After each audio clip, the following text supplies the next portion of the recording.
Markets, well, the local market closing safely the positive this afternoon, with most local stocks in the green.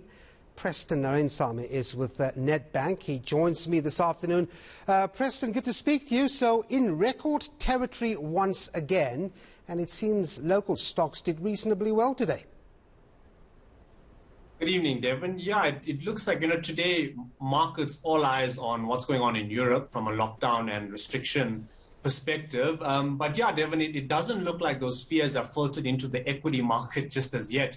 So both offshore markets and our local JSE market, we finished at all-time highs last week, and, we seem to be holding up fairly well, albeit, liquidity seems to be a little bit thin on our market. But I mean, the all share finishing up 0.5%, and we had Naspers and Prosus both down, and both of those counters make up more than 30% of the market. So it really goes to show SA Inc. did well today, in particular the banks. We saw the banks rally quite nicely. A lot of that has to do probably with the MPC and just a higher interest rate environment that we're probably going to find ourselves in. And the banks are, of course, the first immediate beneficiaries in that type of environment. So the bank's doing quite well. Some of our food and fashion retailers also doing a little bit, strongly today. And just overall a decent day. We have seen some of the leisure stocks there, when the likes of City Lodge and Sogo Sun, those came under quite a bit of pressure, probably on the back of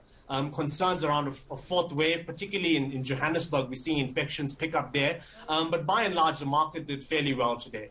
I want to bring in the rand here, Preston. I mean, it's interesting, isn't it? Because one would have thought that we would have got some boost from the medium-term budget not so long ago, which did paint a short-term improvement on our finances. But the rand looking, 15 rand 80 cents to the US dollar. Some say it might even hit 16 rand.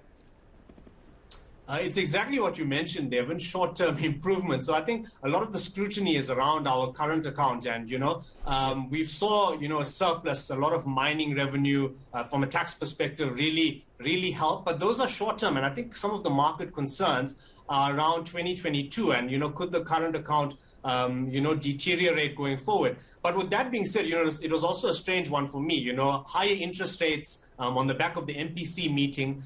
You would have thought, investors coming in for higher yields. Unfortunately, that did not happen. The rand lost quite a bit of value, and the technicals as well don't stack up favorably for the rand. So let's hope, and see, hopefully by next year, middle of the year, we get back down to that 15 rand to the dollar level, Devon. It does play havoc with importers and exporters planning. Listen, before you go, Netcare results out today. They resumed dividends. Interesting to know what a hospital group says about COVID-19, and they did pretty well under the circumstances. Yeah, Devon, it's a good set of numbers. Earnings doubled. They're paying a dividend again, broadly in line with the other hospital groups. What is interesting, Devon, was they actually quoted that, 3.6 billion of lost revenue because of people not doing elective surgeries. Now, that's the higher margin, portion of the business where people go for knee replacements and hip replacements and the likes. And COVID's obviously, halted, people from actually going and getting those done. So, on the back of that, and coupled with some of these COVID risks in Europe, the hospital group, didn't stack up all that well today. It finished off properly in the red. But yeah, that was across the board. Mediclinic and Life Healthcare as well also, didn't have all that much of a good day. But by and large, they seem to be recovering, Devon. Let's hope that people go out there and get these surgeries done. It'll be good for these companies.